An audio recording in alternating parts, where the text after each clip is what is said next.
Selamat pagi Bapak Ibu, terima kasih sudah meluangkan waktu setelah pemanasan olahraga senam dari pagi. Mungkin kurang lebih alokasi waktu hari ini 2 jam yang diharapkan. Baik, hari ini kita akan melakukan diseminasi disiplin positif. Tujuan dari kegiatan hari ini berkaitan dengan topik budaya positif, di mana guru atau peserta mampu menjelaskan atau berpikir kritis, kemudian merefleksikan, menganalisis, mengevaluasi, dan menerapkan pentingnya disiplin positif.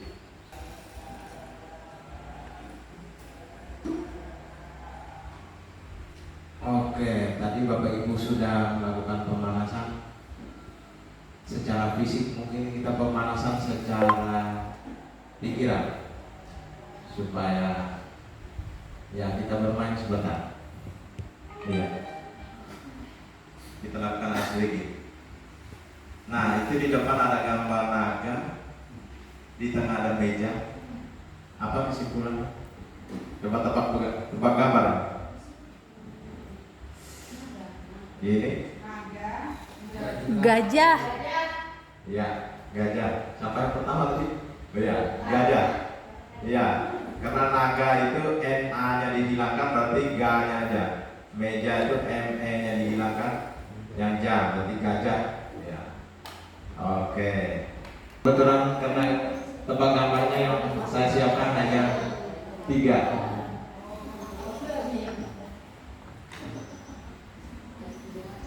Nah, baik Ibu dan Bapak, guru dan pegawai TU. Nah, kegiatan kita hari ini setidaknya ada 6 poin. Yang pertama, nanti kita akan mempelajari disiplin positif dan nilai-nilai kebajikan universal.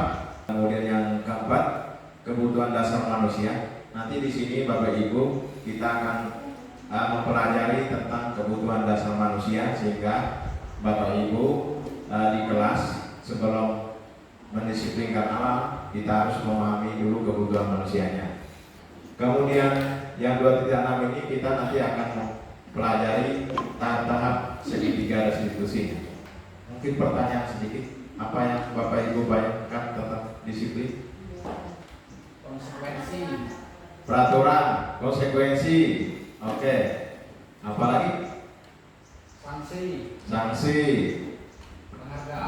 penghargaan. Bagaimana tentang penerapan disiplin di sekolah? Di sekolah Bapak Ibu? Konsekuensi. Ya, apalagi? Atau di kelas bagaimana penerapan Bapak Ibu terhadap murid di kelas? Menghukum? Lebih banyak menghukum atau memberi konsekuensi?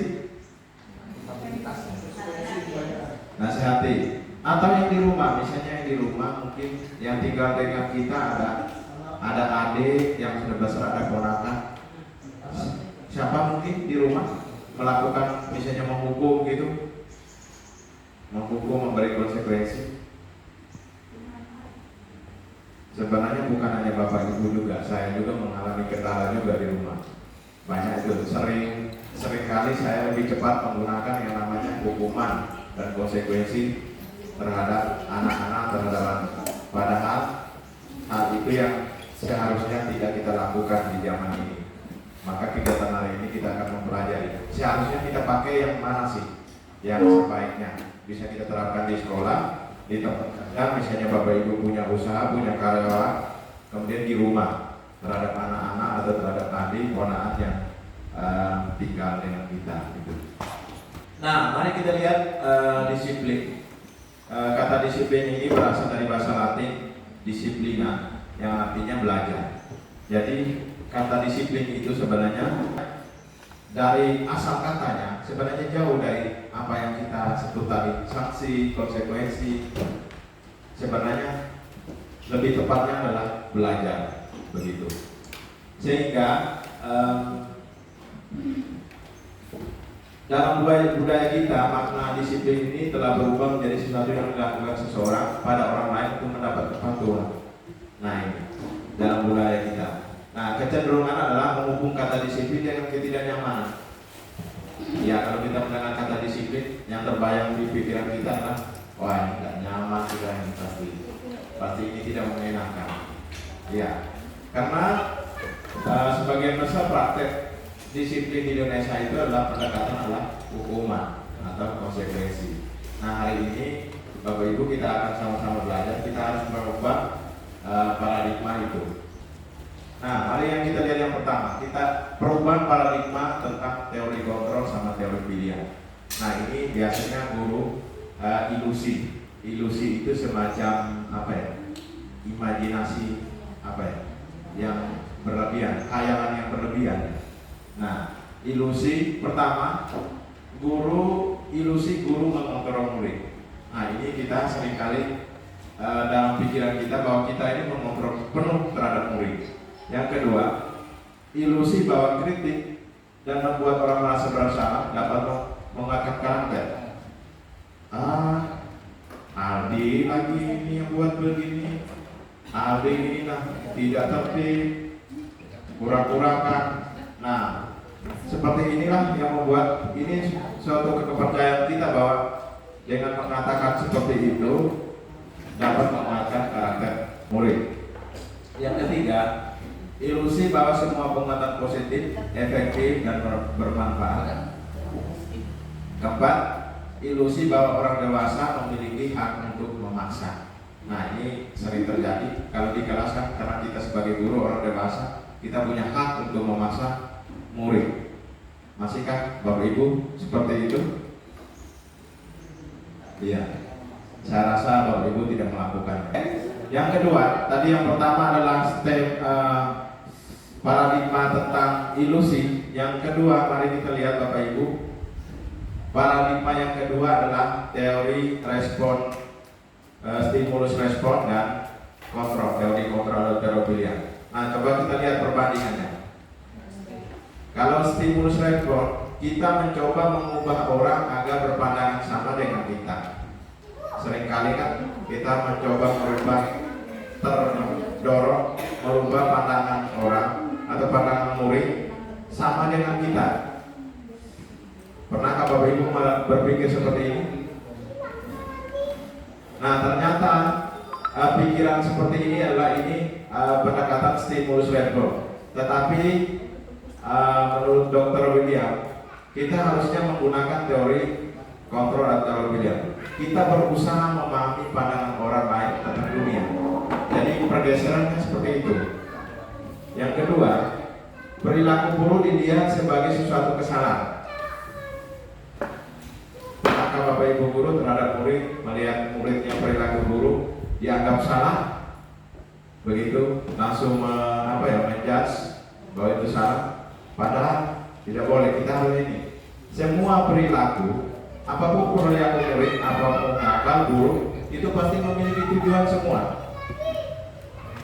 Kemudian yang ketiga, orang lain bisa mengontrol saya, tetapi di dalam teori kontrol hanya Anda yang bisa mengontrol diri Anda sendiri. Jadi di sini ada kemerdekaan. Bahwa guru akan mengontrol murid, kita harus berubah bahwa murid yang mengontrol dirinya sendiri. Yang ketiga, yang keempat, saya bisa mengontrol orang lain. Teori kontrol, Anda tidak bisa mengontrol orang lain. Nah, kita harus berubah pola pikir dari paradigma stimulus respon ke teori kontrol. Pemaksaan pada saat bujukan gagal. Pernahkah Bapak Ibu kalau membujuk siswa kalau tidak mau maksa? Pernah maksa? Iya.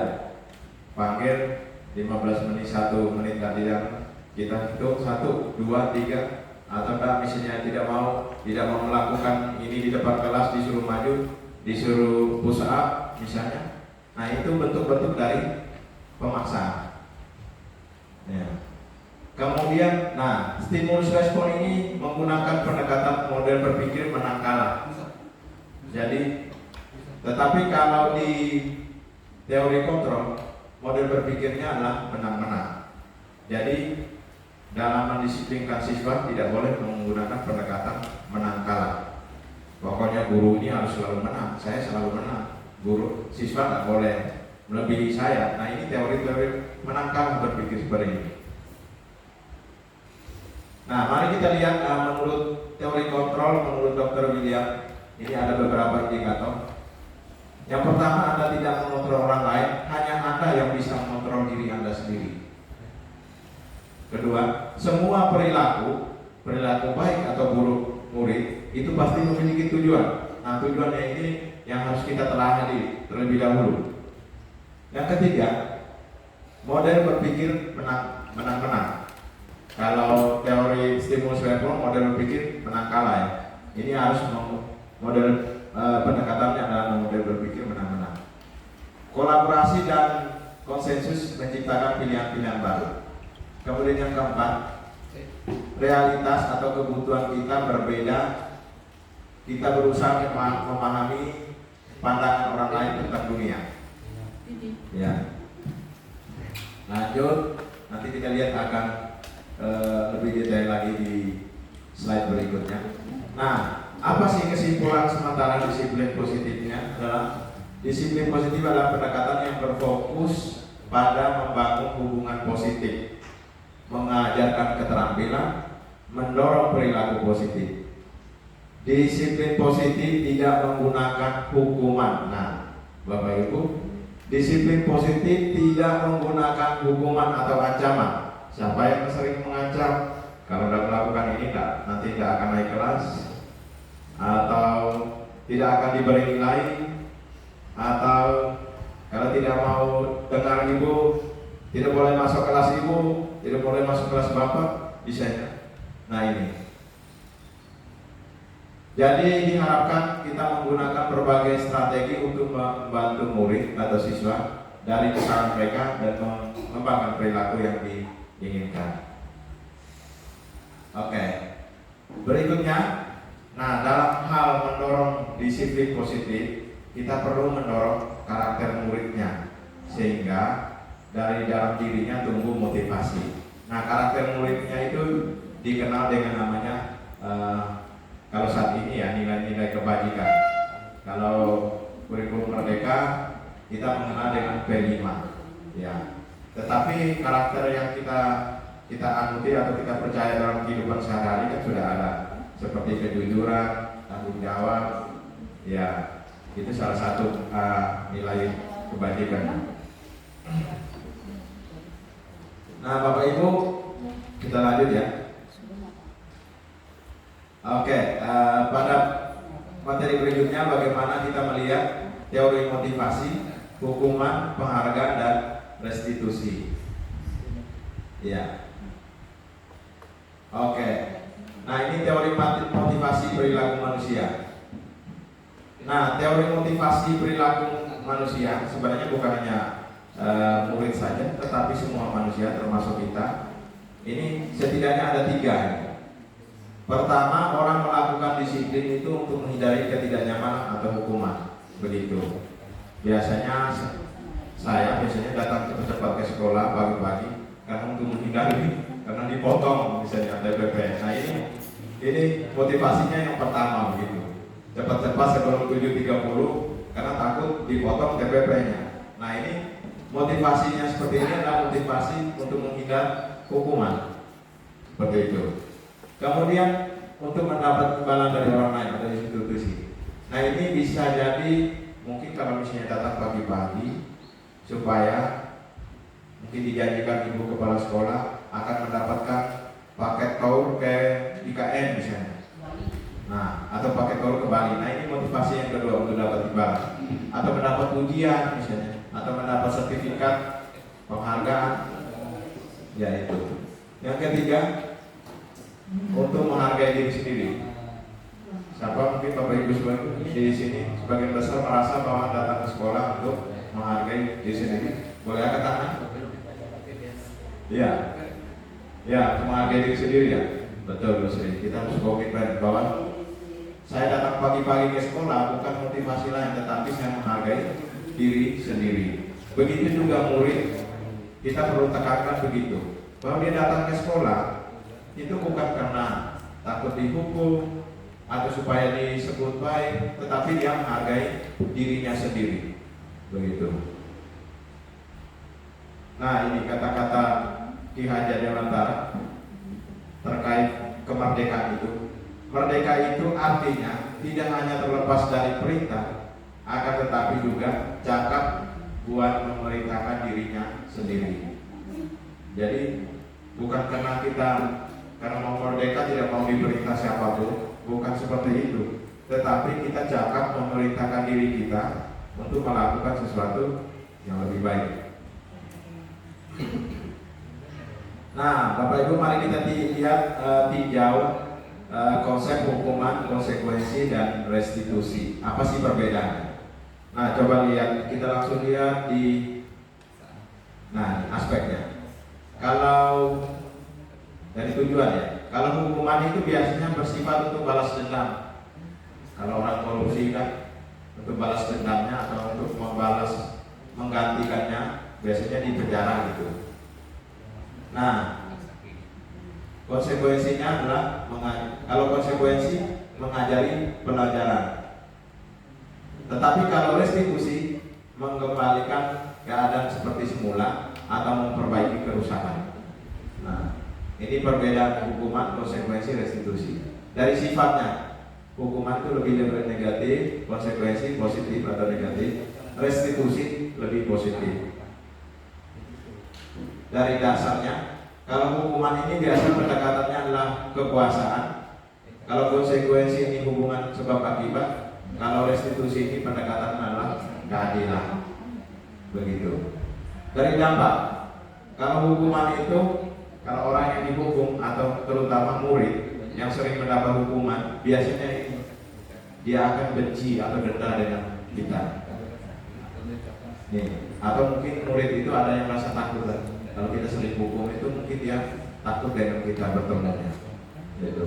Nah, ini hukum. Kalau konsekuensi ini ada nilai plusnya, dapat membantu belajar dari kesalahan. Nah, kalau restitusi ini yang lebih diharapkan, dapat memperbaiki hubungan. Begitu. Nah, ini contohnya saya kira tidak perlu dikasih. Coba lihat. Ya, kita lihat yang hukum. Tadi sudah dijelaskan seperti narapidana dihukum. Kalau anak terlambat ke sekolah disuruh lari keliling lapangan, pada guru bersangkutan adalah guru matematika misalnya, kan tidak ada kaitannya. Itu kan sebuah hukuman juga.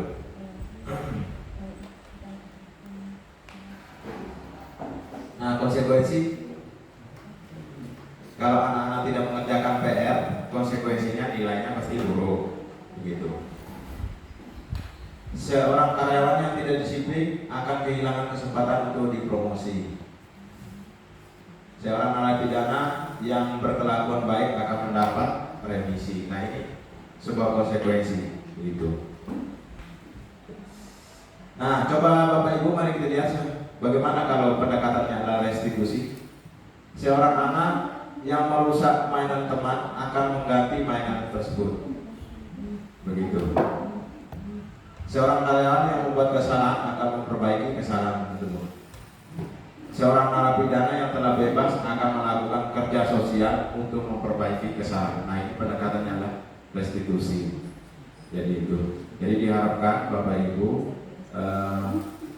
kita semua baik di sekolah, di rumah atau di mana saja lebih menggunakan pendekatannya adalah restitusi. Apakah hukuman konsekuensi tidak dilakukan?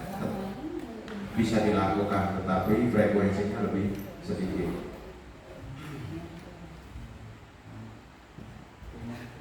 Nah, Bapak Ibu mari kita lihat. Nah, dihukum oleh penghargaan. Penghargaan ternyata juga bagian dari hukuman juga. Nih, apa sih kekurangan menghukum dengan cara mendisiplinkan, dengan cara penghargaan? Penghargaan sebenarnya tidak kita sadari itu adalah bentuk menghukum juga. Lalu penghargaan itu tidak efektif. Penghargaan merusak hubungan penghargaan.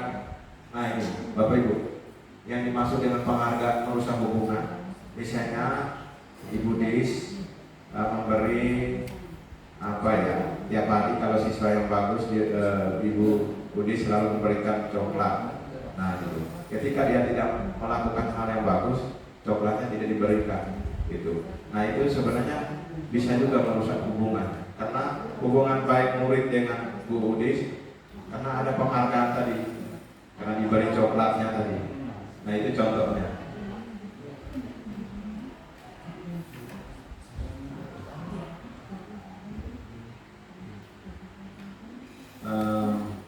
Nah ini yang paling penting, penghargaan itu mengurangi motivasi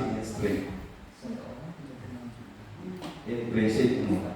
Nah ini contohnya tadi masih kasus Bu Udis tadi. Kalau dia murid didorong dengan cara mendisiplinkan dengan penghargaan, jadi motivasi internal dia itu tidak tumbuh, ya kurang, karena dia melakukan karena demi mendapat coklat.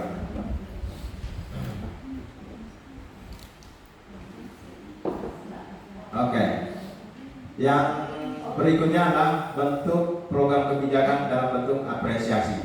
Nah, sebaiknya Bapak Ibu dalam mendisiplinkan murid, kita mesti beralih dari memberi penghargaan menjadi memberi apresiasi. Nah, bagaimana sih bentuk apresiasi?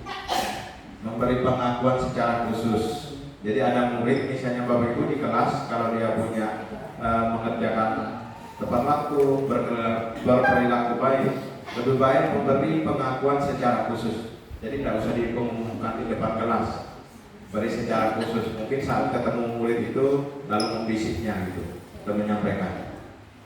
Nah ini beri pengakuannya diminta sebaiknya dilakukan secara pribadi, gitu. Yang ketiga, beri pengakuan kepada semua murid bergantian. Kalau bisa, kalau memang ada beberapa murid yang menunjukkan perilaku baik, bisa dilakukan secara bergantian. Kemudian Bapak Ibu, sebaiknya kalau memberi apresiasi dilakukan secara konsisten. Nah, sehingga yang kita lakukan di sini adalah berfokus pada proses anak itu memperbaiki dirinya, gitu.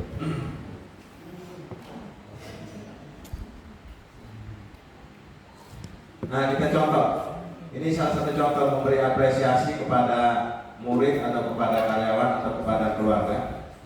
Nah kemarin saya perhatikan nilai kebajikan, rasa empatimu besar sekali pada saat menolong murid baru di kelas kita. Nah ini contoh-contoh apresiasi. Saya menghargai kepedulianmu pada saat membantu teman-teman di tugas kelompok. Terus yang berikutnya, terima kasih untuk rasa tanggung jawabmu pada saat kamu memungut kertas-kertas yang berserakan di kelas atau di lantai. Oke, mari kita jawab ini, Bapak Ibu. Ya, pesan Pak Heri tadi suruh bertanya kepada yang paling belakang. Ya. Yang paling belakang, ya. Yang merasa paling belakang, nomor 1. Ya. Yang pertama, mencatat 100 kali di dalam buku kalimat saya tidak akan terlambat lagi karena terlambat ke sekolah. Ini hukuman atau konsekuensi? Hukuman. Oke. Lari mengelilingi lapangan basket 2 kali karena terlambat hadir di sekolah. Hukuman. Murid diminta untuk push up 15 kali karena tidak menggunakan masker ke sekolah. Hukuman. Oke. Menggantikan kertas tugas teman yang telah dicoret-coret. Konsekuensi. Ya, konsekuensi. Oke. Membersihkan tumpahan air di meja tulis karena tersenggol pada saat belajar. Iya, konsekuensi. Murid disuruh untuk tidak menggunakan sepatu sehari di sekolah karena tidak menggunakan sepatu hitam.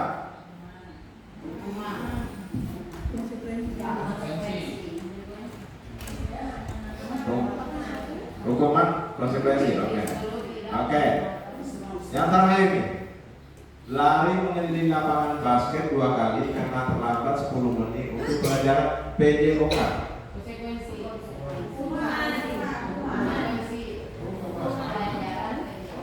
Untuk pelajaran PJOK.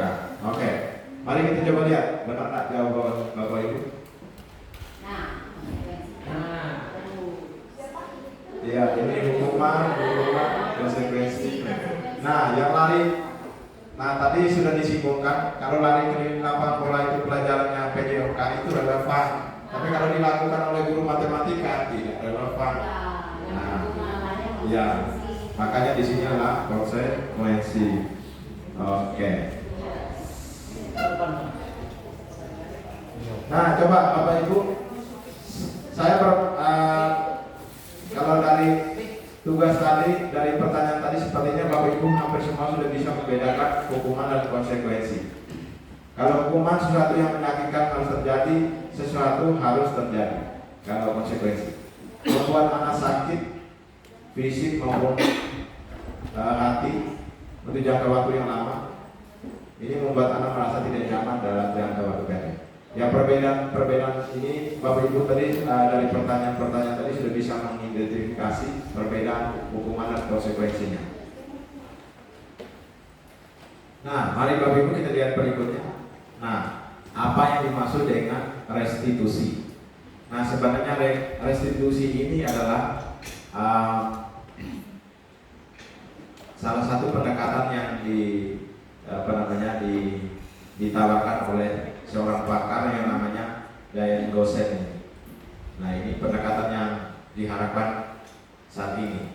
Ya, mungkin di negara kita mungkin cukup terlambat ya, menerapkan disiplin positif di sekolah. Mungkin karena terbawa-bawa ya, masih hobinya adalah dengan cara menghukum atau memberi konsekuensi.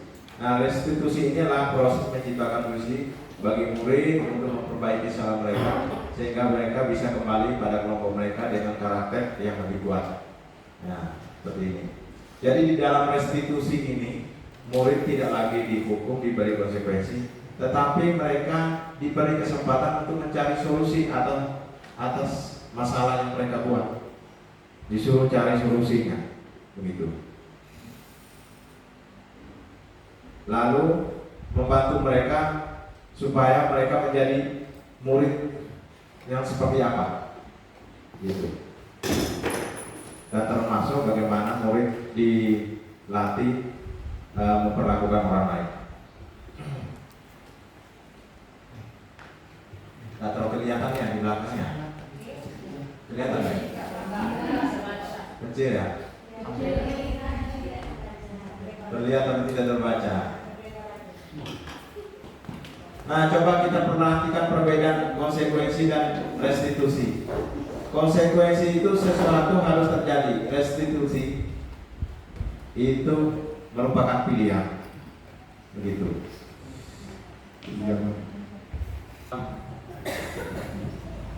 Bapak Ibu, kalau dilihat dari tabel ini, sepertinya memang pendekatan yang paling positif adalah pendekatan yang menggunakan restitusi.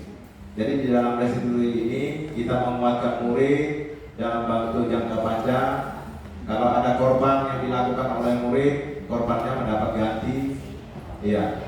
Murid kalau melakukan kesalahan mendapat penguatan, dipulihkan kembali kepercayaannya. Begitu.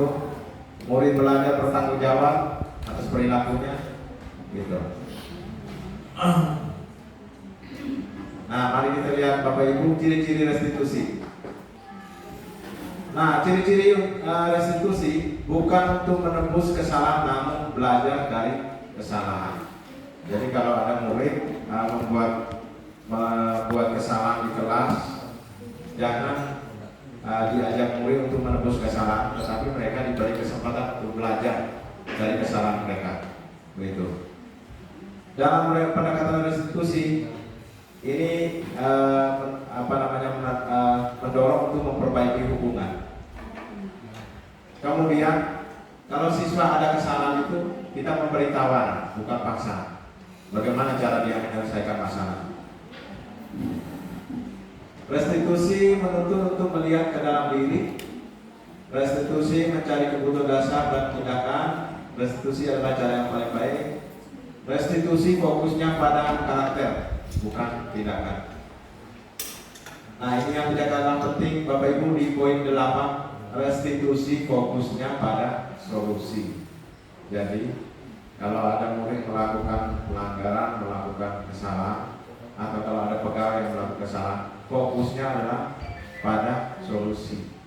Bagaimana solusinya?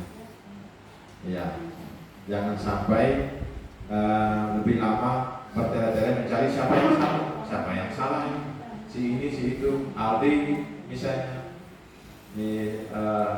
si Aditya misalnya, mencari siapa yang salah, tetapi fokusnya adalah pada solusi. Nah, kesimpulan Bapak Ibu, hukuman, konsekuensi, dan restitusi adalah 3 hal yang berbeda. Ya. Kalau hukuman adalah suatu tindakan yang bertujuan untuk balas dendam atau menghukum seseorang, tetapi konsekuensi adalah suatu akibat yang terjadi secara alamiah atau sengaja diciptakan sebagai hasil suatu tindakan. Sementara itu, restitusi itu suatu tindakan yang dilakukan untuk mengembalikan keadaan seperti semula, untuk memperbaiki kerusakan yang disebabkan oleh kesalahan. Nah, ini adalah 3 perbedaannya. Sepertinya Bapak Ibu, kita melihat video sebentar ya. Silakan.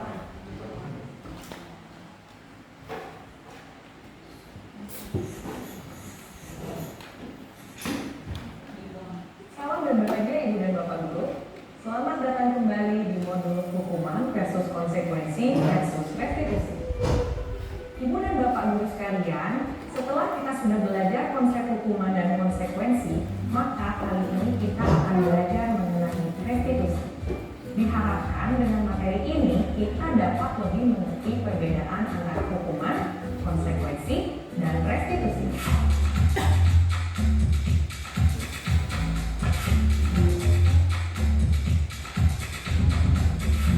Kamu tidak boleh main di luar ya, karena kamu jalan-jalan sembarangan di tembok. Terima kasih.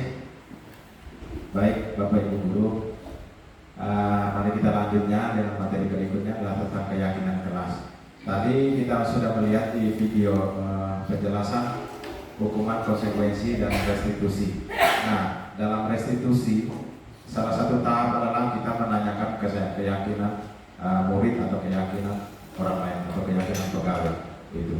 Nah, semestinya yang dilakukan guru di kelas adalah sebelum pembelajaran atau semester dimulai adalah membuat keyakinan kelas. Nah, mengapa tidak aturan saja? Kenapa harus menggunakan keyakinan? Nah, ini Bapak Ibu di awal slide tadi ada kata perlunya berubah paradigma berpikir, merubah dari kata peraturan menjadi keyakinan. Begitu juga di sekolah, peraturan sekolah diubah menjadi keyakinan sekolah. Jadi tidak ada peraturan, tidak lagi sebutannya peraturan bagi guru, peraturan bagi pegawai TU, tetapi keyakinan guru, keyakinan TU. Nah, mengapa kita tidak memiliki peraturan harus menggunakan mengapa kita memiliki peraturan harus menggunakan helm bila mengendarai kendaraan roda 2? Mengapa kita memiliki peraturan 3M menggunakan masker, mencuci tangan, dan menjaga jarak 1,5 meter? Pertanyaan 3, mengapa kita memiliki peraturan harus datang tepat waktu pada saat mengikuti pelatihan? Nah, untuk mendukung motivasi intrinsik, kembali ke nilai-nilai atau keyakinan-keyakinan, lebih menggerakkan seorang dibandingkan mengikuti serangkaian peraturan-peraturan. Jadi Bapak Ibu, coba, adakah Bapak Ibu yang melakukan keyakinan agama dipaksa-paksa? Tidak. Siapa yang berdoa pagi atau sholat pagi dipaksa? Tidak ada. Itu karena apa Bapak Ibu? Itu karena apa? Karena keyakinan ya. Bapak pendeta misalnya doa, sebelum makan doa, sebelum melakukan kegiatan doa, itu karena keyakinan. Misalnya tidak mau berkata kasar, tidak mau karena saya orang beriman, itu kan bukan peraturan, tetapi karena keyakinan. Nah, inilah Bapak Ibu paradigma berpikir sebaiknya di kelas adalah merubah kata peraturan menjadi keyakinan kelas. Nah ini Bapak Ibu ya, ternyata dalam lingkaran ini, kalau dilihat dari ini, ternyata peraturan kelas ini lingkupannya ini sangat kecil artinya. Nah kita diharapkan melakukan di kelas adalah dengan membentuk keyakinan kelas. Guru dan murid membentuk keyakinan kelas, sehingga output dari ini kita akan memiliki lingkungan belajar yang positif, yang nyaman, lalu membentuk budaya yang positif. Jadi dari peraturan kita beralih menjadi keyakinan kelas, sehingga dari keyakinan kelas murid merasa lebih nyaman, aman, ada lingkungan yang positif. Kalau lingkungan sudah positif berarti nanti menjadi budaya yang positif. Nah Bapak Ibu bisa dilakukan di rumah, di kelas ya. Kalau Bapak Ibu pegawai TU mungkin tidak di kelas, bisa di rumah dilakukan terhadap anak-anaknya sendiri. Membuat keyakinan rumah misalnya, membuat keyakinan rumah. Kalau di kelas bisa membuat keyakinan kelas. Begitu. Jadi dalam membuat keyakinan kelas ini ada tahap-tahapnya. Nanti kita guru akan memimpin diskusi, kemudian kita memimpin diskusi mengubah peraturan kelas menjadi kalimat positif. Misalnya kata jangan itu diganti menjadi kalimat yang positif. Itu tidak apa-apa, kita mulai dulu dengan peraturan-peraturan dulu. Nanti dari peraturan itu dirubah menjadi kalimat yang positif. Menyalikan peraturan menjadi nilai kebajikan atau keyakinan yang perlu dianut dalam kelas. Memimpin diskusi dalam keyakinan kelas menjadi tabel T dan tabel Y. Memimpin diskusi ke dalam keyakinan kelas, peran guru dan murid. Nah ini pendekatan menyusun atau membuat keyakinan kelas. Kita bisa menggunakan tabel Y, pendekatan tabel Y, atau menggunakan tabel T. Kalau tabel Y itu terdengar seperti apa, terlihat seperti apa, berperilaku seperti apa. Coba kita lihat contohnya. Nah ini tabel Y. Satu orang berbicara, yuk saya bantu. Nah ini terdengarkan lebih positif ya. Yuk saya bantu. Kita bisa selesaikan ini bersama. Begitu. Atau terima tolong ya. Boleh saya pinjam? Atau nanti akan segera saya kembalikan. Ya ini kalimat yang lebih positif.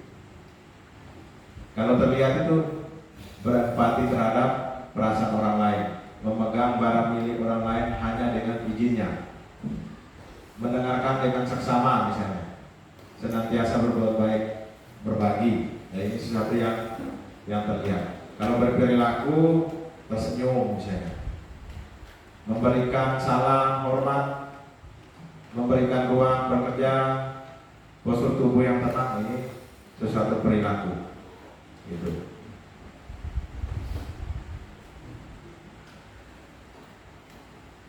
Oke, coba Bapak Ibu kita mengerjakan terus ini. Ada peraturan seperti ini. Selalu kembalikan buku ke tempatnya. Ini nih, kira-kira kalimat positifnya atau keyakinan kelasnya apa? Apa? Keteraturan, ya keteraturan. Dilarang mengganggu orang lain. Apa? Menghargai ya. Saya mengikuti jawaban Bu Sri. Yang menghargai. Hadir di sekolah 15 menit sebelum pembelajaran dimulai. Disiplin, oke. Disiplin. Dilarang melakukan kekerasan. Apa itu? Kalau dilarang melakukan kekerasan, keselamatan ya? Keselamatan atau kenyamanan gitu ya? Iya. Dilarang menggunakan narkoba? Kesehatannya. Oke. Aduh. Kembali. Bergantian atau menunggu giliran. Apa itu? Toleransi ya? Kalau bergantian itu atau menunggu giliran itu, Bapak Ibu, kalau kalimat positif atau keyakinan kerasnya adalah apa? Gunakan masker, kesehatan. Jangan berlari di depan kelas atau di koridor. Keselamatan. Ya, coba kita lihat. Nah, jawabannya seperti ini. Coba ini lagi pertanyaan Bapak Ibu. Nanti dikasih hadiah ya. Hadiahnya nanti di belakang ya. Iya.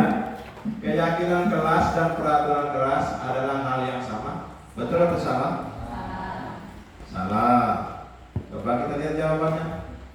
Salah. Oke. Berikutnya. Keyakinan kelas berlandaskan nilai-nilai kebajikan atau prinsip universal. Betul atau salah? Betul. Coba kita lihat jawabannya. Betul. Kita tadi sudah disinggung Bapak Ibu kebutuhan dasar manusia. Di video tadi sudah dijelaskan. Jadi Bapak Ibu sebelum memberi konsekuensi atau memberi kepada murid, sebaiknya pelajari dulu kebutuhannya mereka. Anak-anak yang sering terlambat pagi itu apa sih penyebabnya? Mungkin dia kurang mendapat kasih sayang dari orang tua, gitu alasannya. Atau mungkin dia di rumahnya disuruh kerja sampai larut malam sehingga kurang tidur. Nah ini berarti kan kebutuhan adalah kebebasan, gitu. Jadi seperti itu. Atau mungkin dia senang memang hidupnya pagi-pagi. Ya, kalau pagi-pagi itu nyaman tidurnya. Itu mungkin itu berkaitan dengan butuh kesenangan ini. Ini kesenangan Bapak Ibu.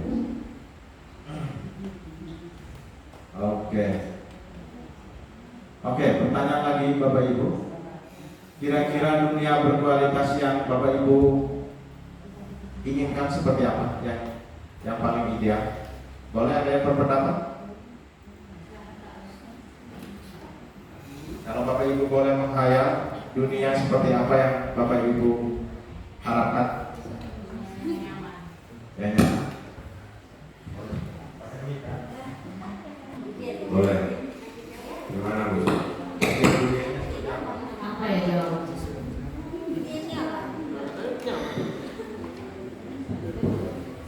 Menurut saya, ya. ya dunia yang nyaman itu ya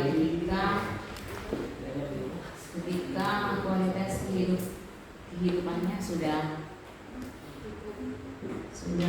aman. Oke. Ya. Baik. Ya. Ada yang punya Ya, hayal boleh, lain? Boleh. Boleh. Ayo Teguh. Ayo. Yang suka menghayal itu. Iya.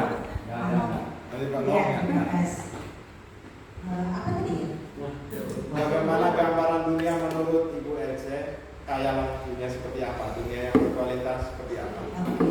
Jadi dunia yang berkualitas itu tidak harus berpaut pada harta, tapi di dalamnya ada saling menghargai, saling merespon, menikmati bersama-sama damai dan sejahtera. Kira itu. Oke. Amin. Amin. Oke, kalau menurut saya yang apa sih itu dunia berkualitas? Menurut pendapat saya, kalau dunia berkualitas artinya kita mensyukuri apa yang kita miliki. Untuk itu aja. Oke, dunia berkualitas menurut Bu Desi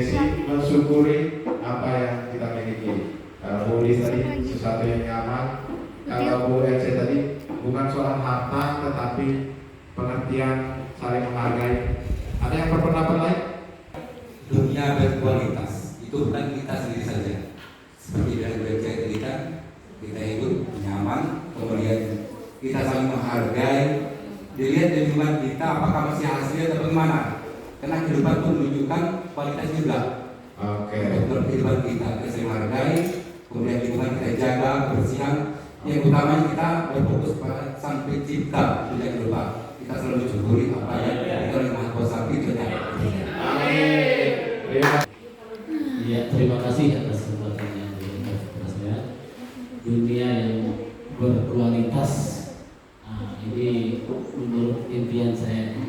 Menurut impian saya, orang yang hidup di dalam dunia itu saling menghargai, saling tolong-menolong, kemudian tidak mementingkan kepentingannya diri sendiri, kemudian menjalankan kehidupan pribadinya sesuai dengan agama dan keyakinannya masing-masing.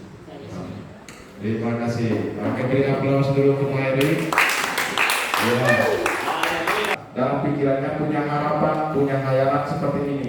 Oleh karena itu kita harus mencari tahu, memahami.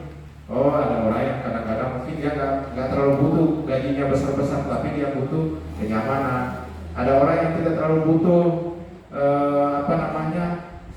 prestasi yang tinggi, tetapi dia mencintai kesehatan.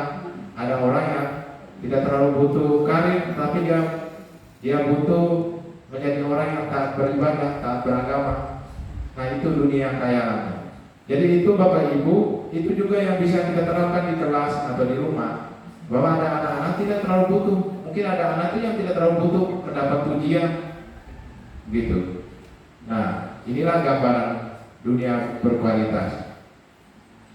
Nah, dalam dunia berkualitas setiap orang pasti punya pandangan. Siapa orang yang paling penting dalam hidupnya, nilai-nilainya apa yang paling penting. Mungkin ada orang yang lebih, saya yang pentingnya saya menjalankan waktu ibadah 5 waktu.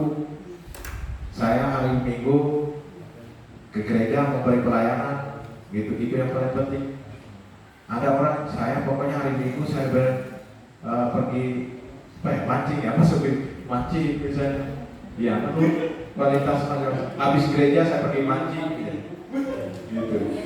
Nah, inilah kira-kira Bapak Ibu, kita perlu memahami bahwa setiap manusia punya khayalan masing-masing tentang dunianya. Oleh karena itu perlulah yang dikatakan Pak Heri tadi, perlulah saling memahami, perlulah saling mengerti, perlulah memahami kondisi siswa, kondisi muridnya, begitu. Oke, Bapak Ibu, kita lihat berikutnya adalah posisi kontrol. Nah, 5 posisi kontrol, Bapak Ibu, ini yang mesti kita harus pahami. Nah, posisi kontrol yang paling boleh dikatakan paling tertinggal atau paling tradisional adalah posisi sebagai penghukum. Kemudian membuat rasa bersalah. Mungkin ada yang posisi kontrolnya adalah teman. Mungkin ada yang sebagai pemantau. Yang paling ini adalah posisi sebagai manajer. Siapa yang di sekolah dengan muridnya terkenal sebagai guru yang suka memberi hukuman, menghukum, misalnya? Apakah citra kita di kelas sebagai murid, sebagai guru yang suka memberi hukum? Nah, iya. Atau kita pernah membuat pernyataan-pernyataan yang membuat murid itu merasa bersalah. Itu nah, gara-gara kamu nah. Itu gara-gara Aldi tadi. Nah, kan gara-gara Aldi ibu kan jadi begini. Ya, seperti itu kan kata-katanya. Gitu. Atau sebagai teman, Aldi bukan teman ibu lagi ya. Gitu. Kita tidak teman lagi. Nah, atau sebagai pembantu Aldi, hal ini sebenarnya kita apa kegiatan? Atau apa aturan kita hari ini? Apa keyakinan kita hari ini? Nah, sebenarnya Bapak Ibu, dari 5 posisi kontrol ini tidak salah Bapak Ibu, tidak salah porsinya. Tetapi diharapkan porsinya yang paling besar adalah yang ini, manajer posisinya. Mungkin ada Bapak Ibu yang merasa dia bagus sebagai pemantau, atau dia bagus sebagai pembuat merasa bersalah, atau dia sebagai teman. Tetapi yang paling diharapkan adalah sebagai posisi manajer. Jadi Kalau dalam posisi manajer kita pendekatan nanti kita akan lihat kaitannya dengan segitiga restitusinya, gitu. Nah ini mari Bapak Ibu kita nonton ini setengah.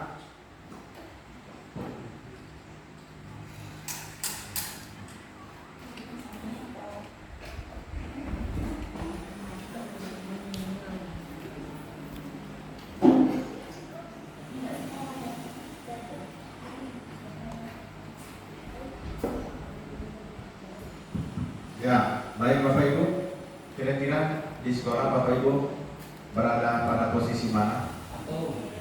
Kalau saya pasti 1, saya melakukan posisi 1, menghukum. Karena sebagai teman juga ada, iya. Kayaknya sedikit ya sebagai manajer ya. Mungkin Bapak Ibu ada yang boleh sharing pengalaman?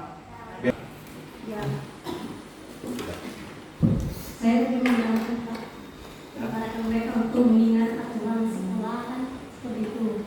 Sebagai pemantau berarti? Iya. Oh ya, berarti posisinya sebagai pemantau. Walaupun kadang mereka nggak dengar juga kadang gitu kan. Iya. Tapi tetap saya ingatkan. Gitu. Nah, oke.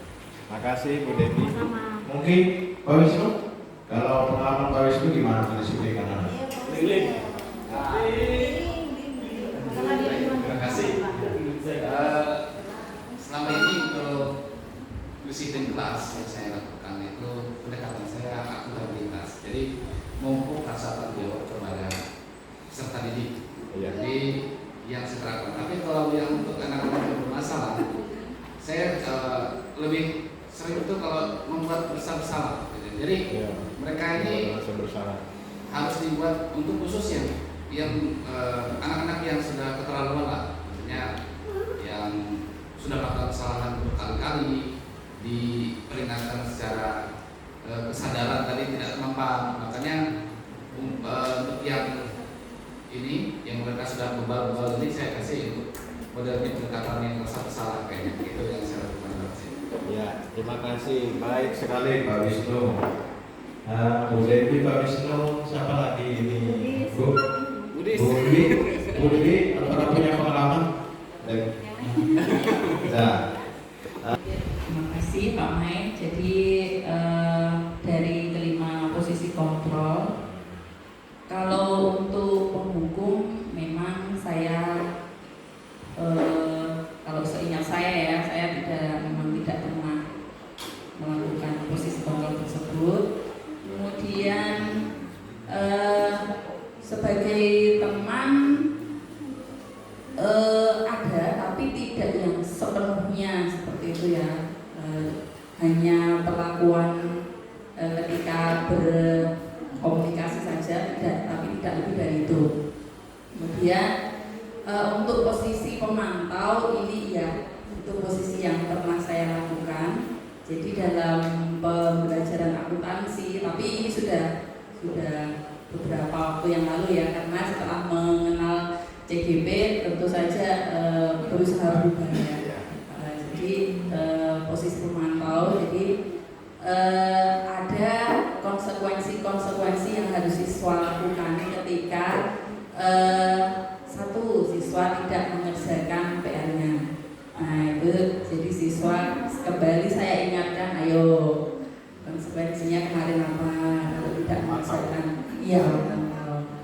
Nah, setelah mengikuti guru penggerak, hal itu sudah tidak saya lakukan kembali. Kemudian untuk posisi manajer, karena itu sudah isyarat gitu ya untuk dilakukan, ya itulah yang saat ini sedang saya berusaha untuk terapkan. Nah, contoh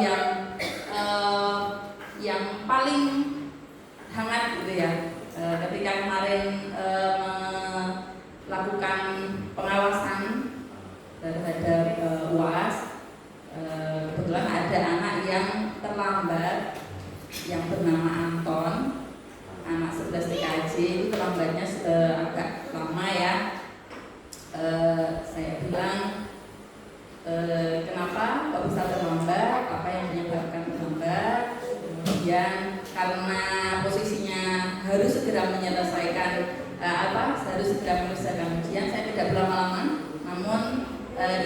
tidak memberikan hukuman atau konsekuensi. Saya hanya bilang untuk hari selanjutnya tolong diusahakan untuk tidak seperti itu. Itu saja Pak Maya. Ya, terima kasih, baik sekali pengalaman dari Bu Sri, luar biasa ini Bapak Ibu. Ternyata Bu Sri sebelumnya sudah melakukan posisi sebagai pemantau dan artinya ini luar biasa, sudah levelnya sudah posisi kontrolnya 4, nanti satu tangga lagi posisi kontrol sebagai manajer. Iya, jadi Bapak Ibu mungkin nah ini bagaimana menjalankan segini 3 institusi dalam memperbaiki kesalahan murid. Nah, tahapnya ada 3. Yang paling pertama adalah menstabilkan identitas, yang kedua validasi kebutuhannya, yang ketiga adalah menanyakan keyakinan. Nah, bagian menstabilitas identitas ini, nah ini biasa kata-kata ini yang kita harus sering gunakan misalnya.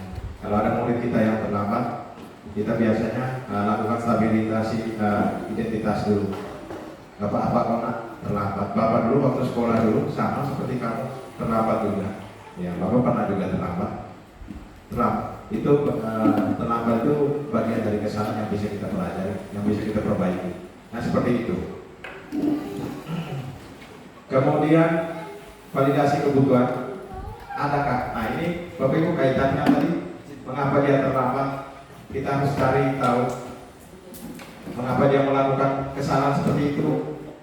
Ada anak misalnya dia itu diledek temannya, dia tinju temannya. Kita tidak boleh langsung menjudge bahwa anak itu tersebut salah. Mungkin dia mau mukul temannya karena dia merasa menjaga harga dirinya.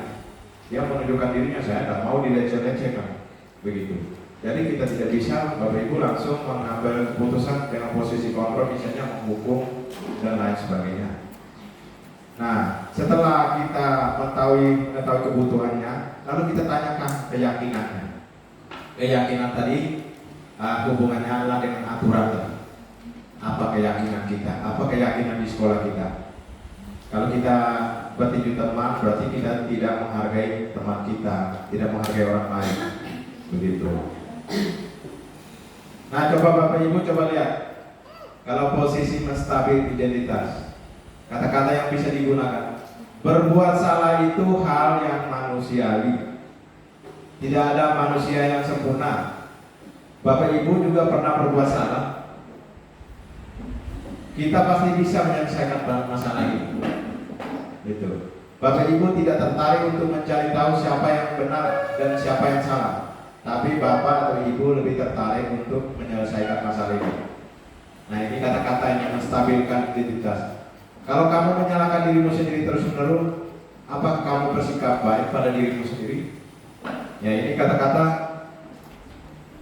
kita menstabilkan identitas murid. Yang kedua, validasi kebutuhan. Nah guru berkata biasanya kamu bisa saja kan melakukan hal yang lebih buruk, tapi kamu tidak melakukannya. Kamu pasti punya alasan mengapa melakukannya. Apa yang penting bagi kamu? Kamu boleh tetap menjaga sikap itu, tapi tambahkan sikap yang baru. Nah kata-kata seperti ini. Maukah kamu belajar cara lain untuk mendapatkan yang kamu butuhkan tanpa harus memukul? Misalnya, adakah di rumah anak kita mau berebutan pukul adiknya, gitu ya? Nah, kita juga bisa ini mendidik mereka. Bisakah kamu memperolehnya tanpa memukul atau mencubit, misalnya? Yang terakhir dari segitiga restitusi ini, setelah menstabilkan identitas, bagian berikutnya, yang ketiga adalah menanyakan keyakinan. Nah, kata-katanya seperti ini. Apa nilai yang kamu percaya di kelas atau di sekolah? Nilai-nilai universal apa yang telah kita sepakati? Kelas ideal itu seperti apa sih? Kamu ini jadi anak seperti apa? Nah ini kata-katanya atau pertanyaan yang bisa kita lakukan terhadap murid. Iya, kita nonton lagi sekali lagi Bapak Ibu. Mungkin dengan cara menonton Bapak Ibu lebih bisa lebih memahami. Beri kenyamanan bagi murid dalam belajar. Kemudian yang ketiga, memang dalam rangka menegakkan disiplin kita membutuh waktu cukup lebih lama supaya komunikasi itu bisa terjalin. Jadi kalau misalnya hanya 2 menit itu tidak cukup kita untuk mendisiplinkan, karena kita harus mengecek kebutuhannya apa, latar belakang dia buat masalah tuh alasannya apa, gitu. Lalu bagaimana cari solusinya, bagaimana dia menanamkan keyakinan dia bahwa untuk memperbaiki masalah itu. Oke, mungkin bagian yang terakhir nanti sumatifnya saya minta tolong Bapak Ibu isi di rumah saja, ya jangan isi di sini. Ya. Bagian terakhir adalah bagian refleksi. Monggo Bapak Ibu bisa bersharing pengalaman refleksi. Boleh kegiatan ini membosankan atau ngantuk, emosi, marah, senang. Boleh refleksi, Bang. Bu Vero, silakan Bu Vero. Ya, terima kasih untuk refleksi kegiatan pada hari ini. Ini sudah sangat membantu menyampaikan informasi lagi, walaupun materi ini sudah ada di internet. Tapi ini lebih lagi menggali lagi. Terus kalau kita belajar bersama seperti ini akan lebih sangat menyenangkan daripada sendiri. Dan video-videonya yang dikemas disatukan seperti itu, jadi kita langsung bisa menangkap apa yang disampaikan oleh Pak Ahmad. Jadi itu saja refleksi saya.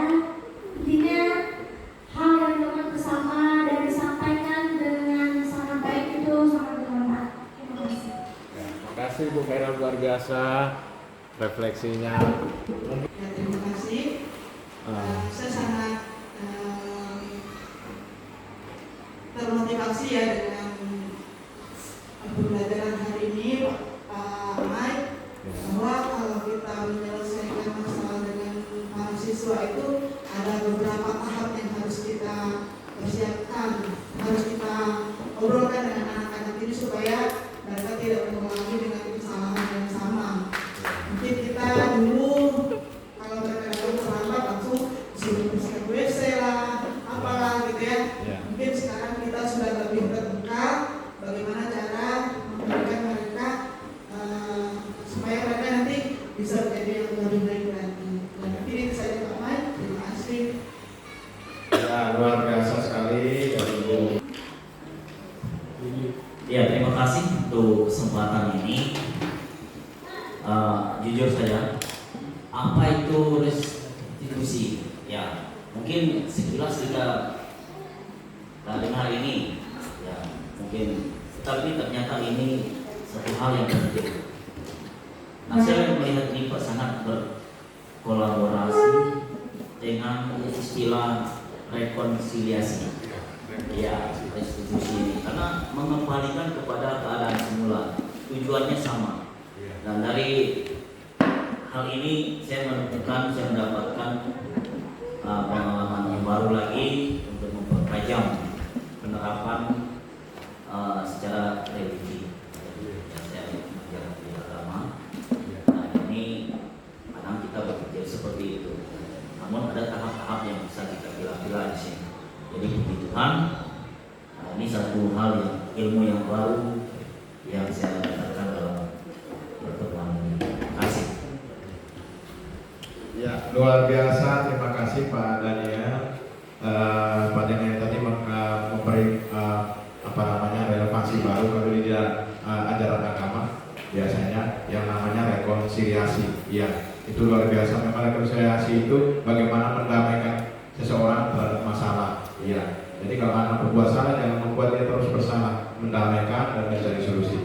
Ini luar biasa sekali pemerintah ya. Selanjutnya mungkin kita akan berkembang lagi menjadi workshop mungkin ya, dari diseminasi menjadi workshop sehingga kita melakukan teorinya lebih sedikit, nanti kita akan praktek-prakteknya mungkin membuat keyakinan kelas ya, kita berharap dari di berikutnya. Bapak Ibu, saya mengucapkan terima kasih banyak, sekaligus saya